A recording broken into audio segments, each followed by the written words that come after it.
Hello everyone. आज हम start कर रहे हैं क्लास 8th की आपकी हिंदी की वर्कशीट नंबर 28। डेट है आपकी 31 दिसंबर 2020। आज की वर्कशीट का चैप्टर है आपका अकबरी लोटा, उसे ही हम आगे कंटिन्यू कर रहे हैं। लास्ट वर्कशीट में हमने देखा था कि जो पंडित विलवासी जी होते हैं वो अंग्रेज को बताते हैं कि वो जो लोटा जो उनके पैर पर गिरा था वो बहुत ही पुराना लोटा है, एक ऐतिहासिक लोटा है। वो उनको ऐसी एक ऐतिहासिक कहानी बनाकर बताते हैं कि अकबर का बहुत ही प्रिय लोटा था, इसीलिए वो उसको खरीदना चाहते हैं। जो बिलवासी जी हैं वो उसको खरीदना चाहते हैं। अब हम आगे देखते हैं क्या होता है। इस विवरण को सुनते सुनते साहब की आंखों पर लोभ और आश्चर्य का ऐसा प्रभाव पड़ा कि वह कौड़ी के आकार से बढ़कर पकौड़ी के आकार की हो गई। तो जब अंग्रेज ने ये सारी बातें सुनी कि ये इतना ऐतिहासिक लोटा है, म्यूज़ियम वाले भी इसे ढूंढ रहे हैं, तो उनके आंखों में एक लालच सी भावना आ जाती है। ठीक है, वो चाहते हैं कि वो उस लोटे को खरीद ले। धीरे धीरे उनके मन में थोड़ा सा ऐसे लालच सा आने लगता है। उसने बिलवासी जी से पूछा, तो आप इस लोटे का क्या करिएगा? तो बिलवासी जी बताते हैं कि मुझे पुरानी और ऐतिहासिक चीज़ों के संग्रह का शौक़ है। तो अंग्रेज फटाक से बोलता है कि मुझे भी पुरानी और ऐतिहासिक चीज़ों के संग्रह करने का शौक़ है। जिस समय यह लोटा मेरे ऊपर गिरा उस समय मैं यही कर रहा था, उस दुकान से पीतल की कुछ पुरानी मूर्तियां खरीद रहा था। तो अब अंग्रेज तुरंत उनको बोलते हैं कि मुझे भी, जब बिलवासी जी बोलते हैं कि मुझे बहुत ज़्यादा शौक़ है पुरानी चीज़ों का, तो अंग्रेज भी बोलता है कि मुझे भी ऐतिहासिक चीज़ें खरीदने का बहुत शौक़ है। जब ये लोटा मेरे पैर पर गिरा था तब मैं यही काम कर रहा था।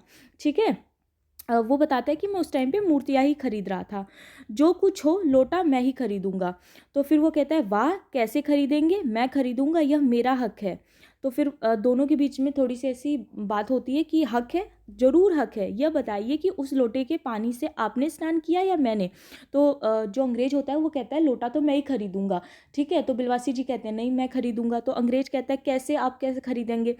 इस लोटे का पानी जो मेरे ऊपर गिरा था ना, मैंने इस लोटे से स्नान किया था। ठीक है, तो वो बिलवासी जी से बोलते हैं कि मैंने किया था या आपने? तो वो कहते हैं बिलवासी जी कि आपने किया था। आपके पैरों पर गिरा था या मेरे? तो बिलवासी जी कहते हैं आपके पैरों पर गिरा था। अंगूठा उसने आपका भुरता किया या मेरा? तो बिलवासी जी कहते हैं आपका। ठीक है, अंग्रेज हर तरीके से मतलब वो बताता है, हर तरीके से कन्विंस करता है बिलवासी जी को कि वो लोटा वही खरीदेगा, जो साहब है वही खरीदेंगे।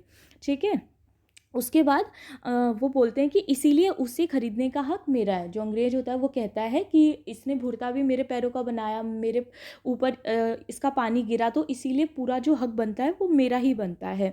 ठीक है, तो बिलवासी जी कहते हैं यह सब बकवास है, दाम लगाइए, जो अधिक दे वह ले जाए। तो बिलवासी जी कहते हैं कि ठीक है आप पैसे लगाइए, जो ज़्यादा पैसा लगाएगा वो लेके जाएगा लोटा। ठीक है, तो वो अंग्रेज बोलते हैं ये सही है, इसका 50 रुपया लगा रहे थे, मैं 100 देता हूँ। तो अंग्रेज बिल्कुल अहंकार में आके बोलते हैं कि तुम तो 50 रुपये दे रहे थे ना, मैं 100 दूंगा। तो बिलवासी जी कहते हैं मैं 150 देता हूँ। तो अंग्रेज बोलता है मैं 200 देता हूँ। उसके बाद बिलवासी जी कहते हैं अजी मैं 250 देता हूँ। ठीक है, उसके बाद यह कहकर बिलवासी जी ने 250 के नोट लाला झाऊलाल के आगे फेंक दिए। उसके बाद क्या होता है कि साहब को भी ताव आया, यानी वो थोड़े से अहंकार में आ गए, उनको थोड़ा सा गुस्सा आ गया जो साहब थे। और अपने अहंकार की पूर्ति करने के लिए उसने क्या किया कि 250 रुपये देते हैं तो मैं 500 देता हूँ, और जो अंग्रेज थे वो 500 रुपये देकर वो लोटा खरीद लेते हैं। ठीक है, अब चलिए बिलवासी जी अफसोस के साथ अपने रुपए उठाने लगे, मानो अपनी आशाओं की लाश उठा रहे हों। साहब की ओर देखकर उन्होंने कहा लोटा आपका हुआ, ले जाइए, मेरे पास 250 से अधिक नहीं है। तो उसके बाद बिलवासी जी कहते हैं कि मेरे पास तो इससे ज़्यादा पैसे हैं नहीं, इसीलिए मैं इसे नहीं खरीद सकता। एक्चुअल में तो बिलवासी जी खरीदना नहीं चाहते थे, वो अंग्रेज को थोड़ा सा ऐसी बुद्धू बना रहे थे ताकि जो लाला झाऊलाल है उसकी जो पैसों वाली प्रॉब्लम है वो सॉल्व हो सके। ठीक है, और अपनी इस कोशिश में वो कामयाब भी हो जाते हैं।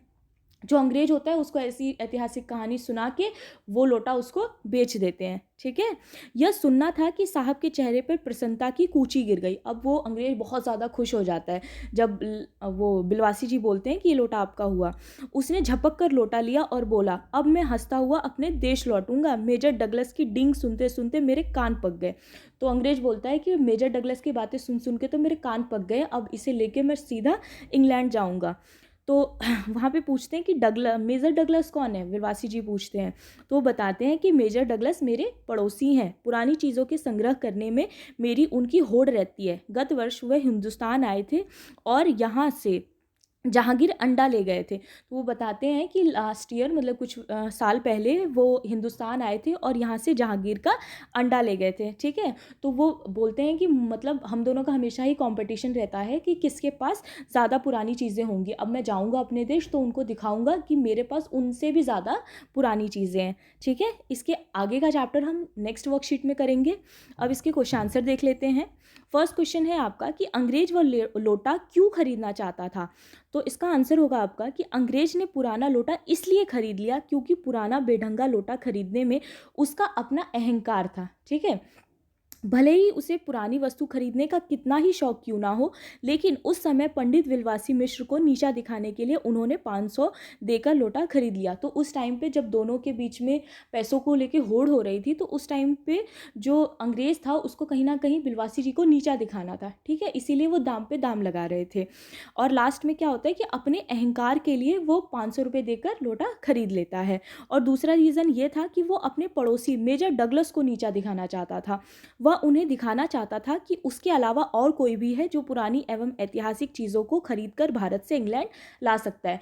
तो फर्स्ट रीज़न ये था कि वो बिलवासी जी को नीचा दिखाना चाहता था कि उनसे ज़्यादा उसके पास पैसे हैं, उसको ज़्यादा शौक है पुरानी चीज़ें खरीदने का। और दूसरा कि वो जो मेजर डगलस है उनको भी दिखाना चाहता था कि उसके पास मेजर डगलस से भी ज़्यादा पुरानी चीज़ें हैं, ऐतिहासिक चीज़ें हैं, ठीक है। उसके बाद सेकंड क्वेश्चन है आपका, बिलवासी जी को लोटा खरीदना नहीं था, फिर भी वह अंग्रेज से मोलभाव क्यों कर रहे थे, अनुमान लगाकर लिखिए।